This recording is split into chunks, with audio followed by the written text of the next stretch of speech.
চরমোনাইয়ের মাঠে 40 কোটি কেন? 400 কোটি টাকা হলে ওনার অসুবিধা কি?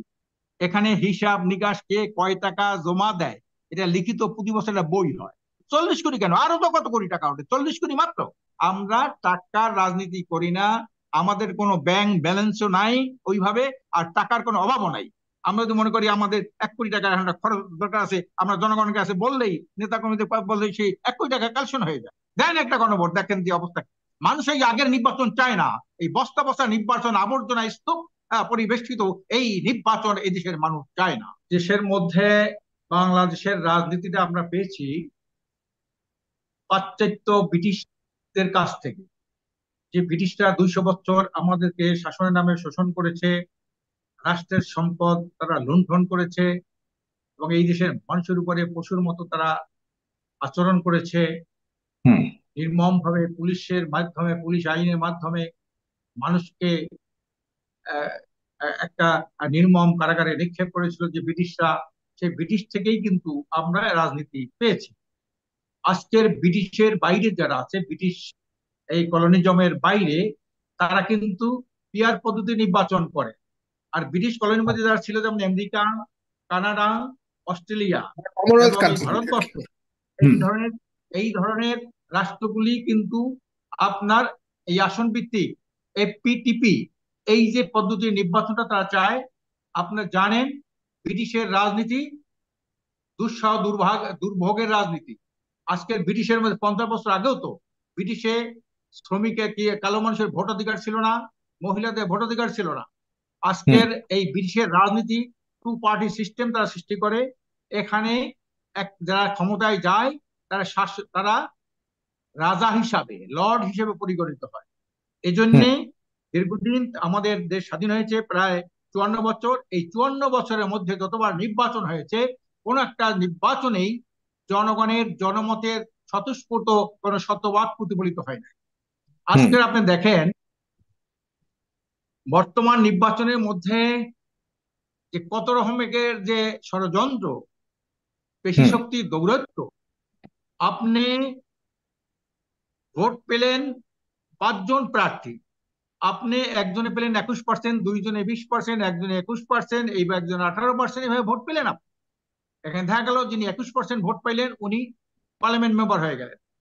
আর যে 79% যে ভোট আছে সেই ভোটের কিন্তু কোনো মূল্য নাই, সেই ভোটের কিন্তু কোনো প্রতিফলন ঘটে নাই। এই জন্য চাই যারা আসন ভিত্তিক নির্বাচন, যেটা এই নির্বাচনের মাধ্যমে দীর্ঘদিনের জমানো কালো টাকা, পেশি শক্তি, ভাড়াটে গুন্ডা, এর মাধ্যমে নির্বাচন করায়ত্ত করতে চায়। আপনি দেখেছেন একজন সাক্ষাৎকার নাটোরের একজন এমপি বলেছে, আমি বেশি দুর্নীতি করব না, আমি বেশি অন্যায় করবো না, আমার 1,40,00,000 টাকা খরচ হয়েছে, এতটুকু আমি দুর্নীতি করবো, এতটুকু আমি টাকা, এই টাকাটা আমি আদায় করবো। আরেকটা হলো এই এই যে এপিটিপির নির্বাচনের পদ্ধতির মাধ্যমে এখানে হাজার হাজার কোটি টাকার মনোনয়ন বাণিজ্য হয়। যারা এখানে মনোনয়ন নেওয়ার জন্য বিভিন্ন গ্রুপ সেখানে লবিং করে, তারা লিয়াজও করে, সেখানে নির্বাচনটা করে। এই জন্যে জি। এই জন্যে আপনার এই নির্বাচনে কখনোই জনমতের কোনো সুফল হয় নাই, একটা কার্যকর সংসদ হয় নাই। আপনি আশ্চর্য বলবেন কত নির্লজ্জ, যারা সংসদের সব বেতন নিল, সে তার কোয়ার্টার ব্যবহার করলো, ট্যাক্স ফ্রি গাড়ি পেলো, লাল পাসপোর্ট পেলো, অথচ তারা 170 দিন, 180 দিন তার সংসদ বর্জন করে। অথচ সংসদ বর্জনকালীন তাদের তো এই সুযোগ সুবিধা পাওয়ার কথা ছিল না। এমন একটা সংসদ হলো যে মাসের পর মাস তার সংসদ বর্জন করলো।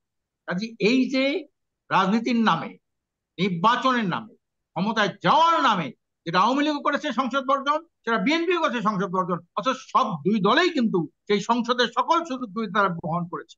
এটা কত বড় একটা জাতির সাথে, মানুষের সাথে আজকে কত বড় একটা গাদ্দারি করলো তারা।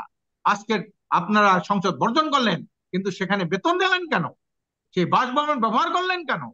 লাল পাসপোর্ট ব্যবহার করে আপনারা বিদেশে গেলেন কেন? আপনি ট্যাক্স ফ্রি গাড়ি নিলেন কেন? এটা কি আপনি কাজ করেছেন? আপনাকে পাঠানো হয়েছিল, ভোট দেওয়া হয়েছিল, সংসদে যাবেন, সংসদে কথা বলবেন, সংসদ বয়কট করলেন কেন? আপনারাই তো একসময় বলেছেন যে আপনারা নিরপেক্ষ তত্ত্বাবধায়ক সরকার আপনারা বোঝেন না, হুম। পাগল এবং শিশু ছাড়া আর কেউ নিরপেক্ষ হতে পারে না।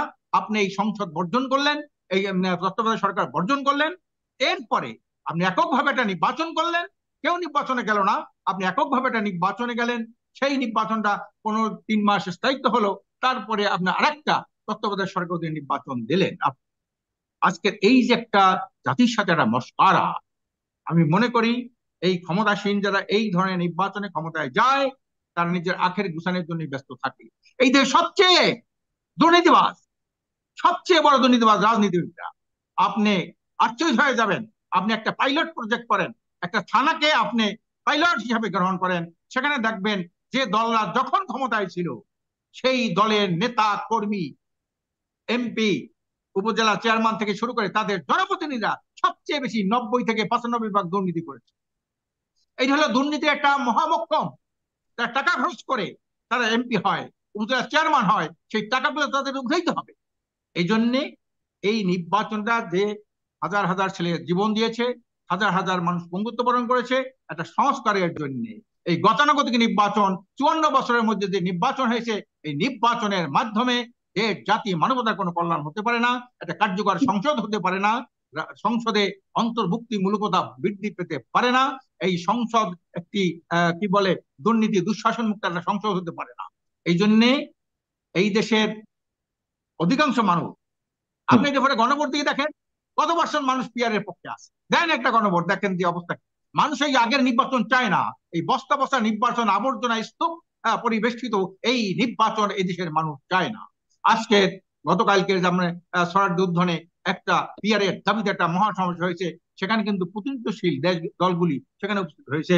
সেখানে উপস্থিত ছিলেন জামাত ইসলামী বাংলাদেশ, সেখানে উপস্থিত ছিলেন এনসিপি, উপস্থিত ছিলেন নুরুল হক নূর, উপস্থিত ছিলেন খেলাফত মজলিস, উপস্থিত ছিলেন বাংলাদেশ খেলাফত মজলিস, উপস্থিত ছিলেন খেলাফত আন্দোলন, উপস্থিত ছিলেন এবি পার্টি থেকে শুরু করে সবাই কিন্তু সেখানে পিয়ারের পক্ষে তারা বক্তব্য দিয়েছেন। কেউ তাই না, এখানে উপস্থিত ছিলেন হিন্দু মহাজোটের সভাপতি, তারপরে বৌদ্ধ বিহারের সভাপতি, তারপরে খ্রিস্টানদের সভাপতি, সবাই কিন্তু তারা বলেছে আমরা এবার পিয়ারের পক্ষে ভোট চাই, কারণ আমরা দীর্ঘদিন আমাদেরকে বিভিন্ন রাজনৈতিক দল ক্ষমতায় যাওয়ার সিঁড়ি হিসেবে ব্যবহার করেছে। আমরা আর কোনো রাজনৈতিক দলের ক্ষমতা সিঁড়ি হতে চাই না। আমরা চাই যে আমরা আমাদের শক্তি বলে আমরা নির্বাচিত হয়ে পার্লামেন্টে যাব, সেখান থেকে কথা বলবো। আজকে এক ভাই বলেছেন অমুকে পাইবে 10%, অমুকে 5%, তা না।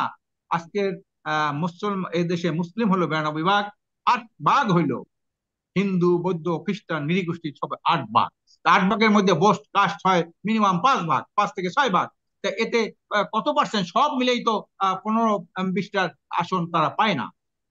আর আরেকটা সুবিধা হলো, অনেকে মনে করতে দেশের সংখ্যালঘুদের বিশেষ করে হিন্দুদের ভোট, আওয়ামী লীগ নেই তো আওয়ামী লীগের বাসকে যাইতো। এখানে যদি পিয়ার পদ্ধতিতে নির্বাচন হয়, হিন্দুদের ভোটটা যদি আলাদা হয়, আওয়ামী লীগের যে যেটা জুজুর বয় ছিল এই বয়টা তো আর থাকছে। এই জন্যে এই জন্যে আপনারা, এই দেশের মানুষ পিয়ার পদ্ধতি চায়। পিয়ার পদ্ধতি হলো একমাত্র কার্যকরী সংসদ প্রতিষ্ঠার মূলনীতি। একটা মেধার প্রতিযোগিতা হবে ওখানে, ওখানে একটা সহমত প্রতিষ্ঠা হবে, এখানে ভোট কারচুপি বন্ধ হবে, মনোনয়ন বাণিজ্য বন্ধ হবে, এবং বিশ্বের মধ্যে 91টা দেশে এই এই পদ্ধতির নির্বাচন আছে।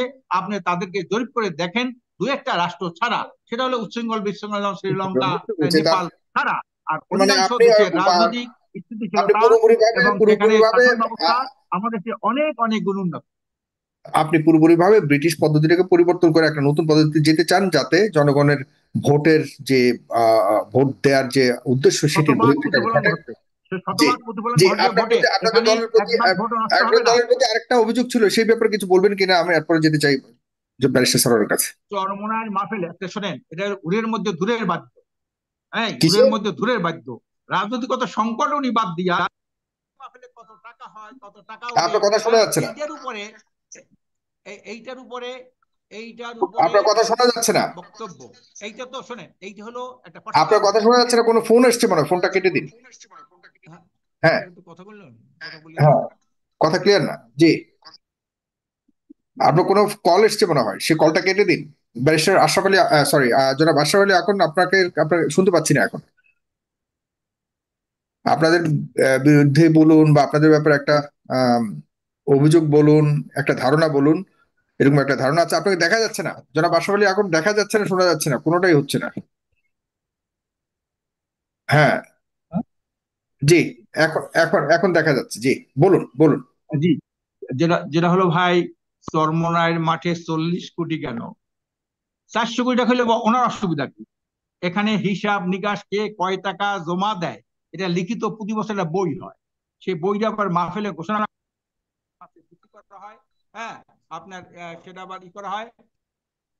এখানে তো কিছু ব্যাপার নাই, ওখানে একটা মাদ্রাসা আছে, একটা মহিলা মাদ্রাসা আছে, একটা এতিমখানা আছে, একটা হেফজ মাদ্রাসা আছে, একটা কওমি মাদ্রাসা আছে, একটা আপনাদের আলিয়া জন্য মাদ্রাসা কিভাবে আছে। টাকা হ্যাঁ, পয়সা নেন, কিভাবে খরচ করেন, এটা কি জনগণের জানার অধিকার নাই? জনগণ জিজ্ঞাসা করবে না? হ্যাঁ, জনগণ সেটা তো ছাপাই দেই আমরা, কত টাকা আয়, কত টাকা ব্যয়, কোন ব্যক্তি কত 20 টাকা দিল সেটা বইতে ছাপা হয়ে যায়। হ্যাঁ, কিন্তু ওখানে কি 20 টাকা পদ্ধতিতে নেন দিলেও বইতে সেটাকে ছাপা চাঁদা হয়ে যায়। বলা যায় হ্যাঁ, কিনা? আমরা চাঁদাবাজি নিয়েই কথা হচ্ছিল না, চাঁদা, সেই জায়গায়। এটাকে অনুদান, এটা হলো অনুদান। মানুষ সবের ন্যায়তে মানে সেখানে আপনারা যেটা মাদ্রাসার নিচ্ছেন ছাত্রদের এটা অনুদান, অনুদান। বিএনপি নিলে চাঁদা, এটা কি একটু অন্যরকম হয়ে গেল না? এইটা কি, এটা চাঁদা নাই, চাঁদা না তো অস্ত্র ধরে, চাঁদা নাই অস্ত্র ধরে জোর করে। হুম। হ্যাঁ, আর এইটা তো জোর করে না, 20 টাকা দিলেও সেখানে সেটা দেয় নেয় তারা 20 টাকা। আর চাঁদা কেউ 20 টাকা নেয়, 10 টাকা নেয়? এখানে তো 5 টাকাও তো দেয়। কাজে এটাকে এয়ানত বলে, আল্লাহর পথে দান বলে তারা। এই জন্য তারা এটা নেয়, এবং সেটা 100% সততা, স্বচ্ছতা সেখানে বিরাজ করতেছে। কে কোন খাতে হাজার হাজার ছাত্র খাওয়া দাওয়া করতেছে। 6,000 আসন বিশিষ্ট একটা মহিলা মাদ্রাসা পর্যন্ত, এশিয়া মহাদেশের সবচেয়ে বড় মহিলা মাদ্রাসা চরমোনাইতে। এত কিছু হওয়ার পরে ওনারা কে 40 কোটি, 40 কোটি কেন, আরো তো কত কোটি টাকা ওঠে, 40 কোটি মাত্র। এগুলো সব 1 টাকা, 2 টাকা, 5 টাকা, টোটাল টাকার হিসাব সেখানে আছে, এবং সেটা যথাযথভাবে সেখানে আমাদের আপনার পাগলা মসজিদে তো 40 কোটির উপরে আসে, আপনাদের কত আসে? তার ইসলামী আন্দোলনের কত আসে তাহলে বাৎসরিক? এটা যদি 40 কোটি মাত্র হলে তাহলে প্রকৃতপক্ষে কত আসে? মাপ ফেললে আমরা হলো আন্দোলন করি জানমাল দিয়া, রাজনীতিকর্তার টাকা নিয়া, আর আন্দোলনকর্তার টাকা দিয়া। আমরা হুম। প্রত্যেকে মাসে একদিন ইনকাম আমরা জমা দেই সংগঠনে। নেতা হুম। থেকে আমাদের আমির থেকে শুরু করে নিম্নতম পর্যায়ে একজন কর্মী, সেও কিন্তু মাসের একদিন ইনকাম সে আপনি সে যোগদান এই অনুদান হিসাবে দেয়। আমরা আমরা মাল দিয়া, সময় দিয়া, শ্রম দিয়ে আমরা আন্দোলন করি। এই যে গতকালকে যে এত বড় একটা বিশাল লক্ষ লক্ষ মানুষের হয়েছে, আমাদের তো কোনো টাকা লস নাই। মানুষের টাকা খরচ করে টাকা আসছে, এবং এলাকায় থেকে যে টাকা কালেকশন করছে তার একটা পার্সেন্টেজ আমাদের কেন্দ্রে জমা দেবে। কাজে এই জন্যে আমরা টাকার রাজনীতি করি না। আমাদের কোনো ব্যাংক ব্যালেন্সও নাই ওইভাবে, আর টাকার কোনো অভাবও নাই। আমরা যদি মনে করি আমাদের 1 কোটি টাকা একটা খরচ দরকার আছে, আমরা জনগণের কাছে বললেই, নেতা কর্মীদের বললেই সেই 1 কোটি টাকা কালেকশন হয়ে যায়।